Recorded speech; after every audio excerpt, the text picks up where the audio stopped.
For most of my educational life, after high school, college, grad school, and post-grad school, um, I took humanity classes, um,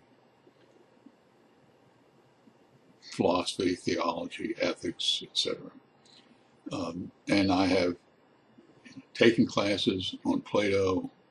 Uh, I've lectured about Plato. I've written articles about Plato, and and especially the issue of the allegory of the cave. I mean, that is an important part of the way Plato thought. Um, I have a 4.5-year-old grandson by the name of Jack, and he has a brother that's almost exactly 2 years younger than he is. And for the past 2 years, almost the past 2 years, Jack has taken my art history class. Uh, he can identify and name the painting of probably 4 or 5 dozen different famous paintings.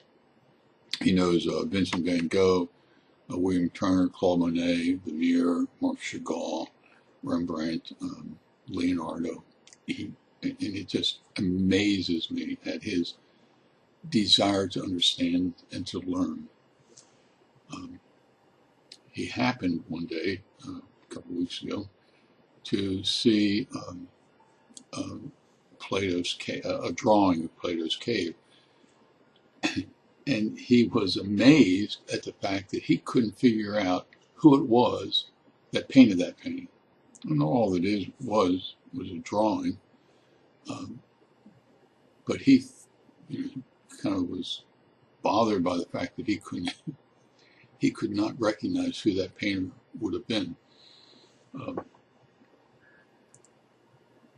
and so my son, who was mid-40s, had a couple Christmases ago had given me little finger puppets as kind of a joke, but they were philosophical finger puppets. There were 4 puppets. One was Plato, another one was Lao Tzu, another one was Nietzsche, and Schopenhauer. So I took them down to Jack and Owen when I was babysitting for them one day, and told Jack and Owen we're going to do an allegory in their tent. Jack has a tent in his bedroom, and we were going to show, or I was going to show the two of them, what Plato had done. And instead of setting a fire in their bedroom, I said, why don't we use flashlights? And so I asked Jack to go find his brothers and his own flashlight, little flashlights. And Jack, who was a firstborn, comes back, always wants to go the extra mile, and brings not only both the flashlights, but also little headbands that have a flashlight attached to them so that they could go into their tent or their cave and see the images on the wall of the cave or the tent.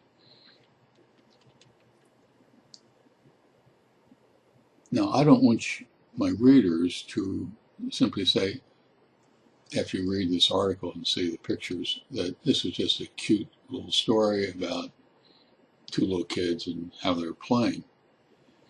It is far more important that you take away from this article the desire for young children to learn. Jack and Owen, for the whole episode probably took maybe an hour. But during that hour time span, they wanted to understand, and they were amazed at what they could start to understand or to see. And so, while this is a cute story, and I'll never forget the story, and will have copies of this on the internet. But it is critically important for each of us, whether they're our children, our grandchildren, or the kids in the neighborhood, to help them to learn because they want to learn. I hope you enjoy the article, but more importantly, I hope you help the younger generation to learn. In the meantime, you take care.